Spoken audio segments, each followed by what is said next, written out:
ใจนางท้องดี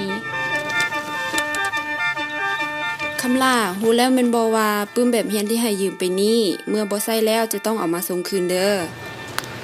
ไม่คำล่าเอาดอกของใจ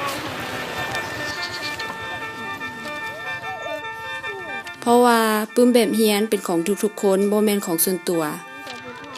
จะกินอันนี้นางพลอย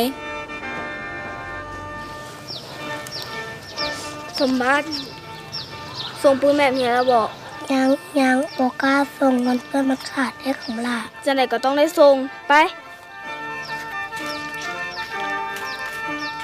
สมบัติไปใส่แม่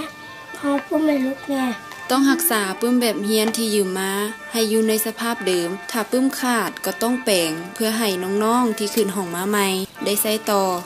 ขอบใจด้วยแม่